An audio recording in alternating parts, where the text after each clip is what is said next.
TGONG, What Happens When Enough is Enough, a novel by Divine G, narrated by John Divine G.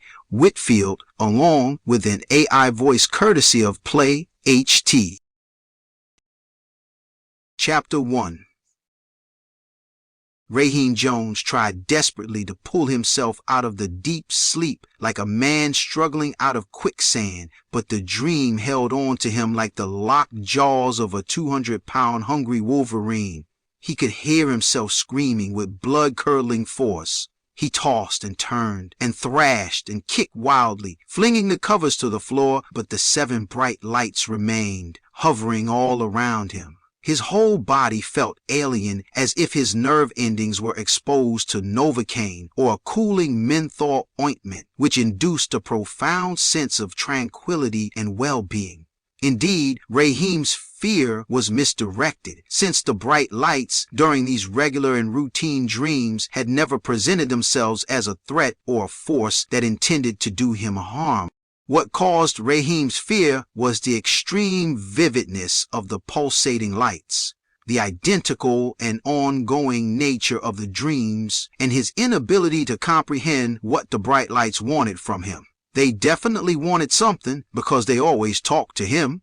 Rayhiem's fear was compounded because he could never figure out what the 7 lights' final statement was just before he would awaken.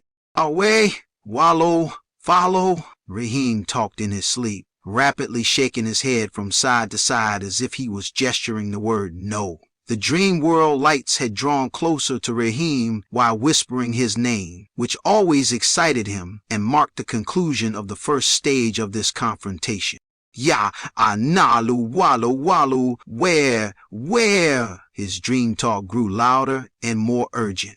In a room on the other side of the apartment, Rayhiem's mother, Rayhiem Jones, was snatched from her sleep when she heard her 16-year-old son once again talking in his sleep. She got out of bed, calmly entered Rayhiem's room, and turned on the lamp on the nightstand next to his bed. She picked up the blanket off the floor, shook it once, and gently put the blanket back over her only son. She sat on the bed.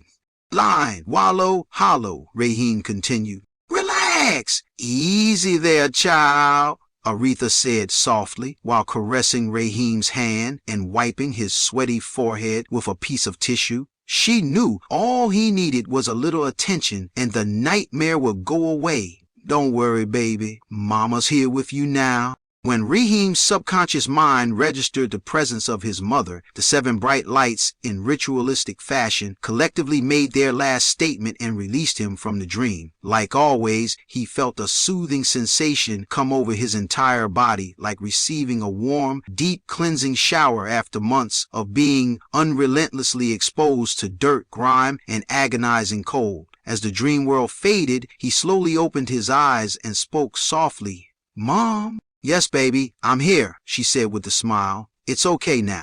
I'm sorry I woke you up, Rayhiem said, sitting up, squinting his sleepy eyes, and then stretching hard. I'm all right now, Mama. Yeah, I bet you are. Did you eat a big meal before you went to bed? Rayhiem nodded his head yes. He lied to her once again.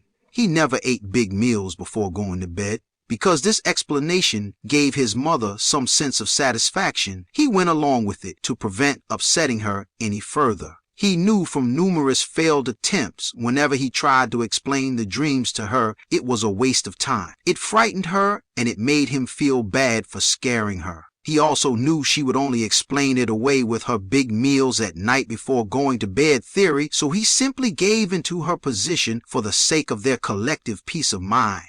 His mother kissed him on the forehead, stood up from the side of the bed, and just before walking towards the door, she said, Boy, I told you about eating big meals before going to bed. Why don't you give your poor mama a break? I'm sorry, Mama. Rayhiem watched her walk out the door. He turned off the lamp, slid back down under the covers, closed his eyes, and rewound the dream inside his third eye. As his mind visualized the 7 pulsating bright lights, he muttered to himself for the 1000th time, What do they want from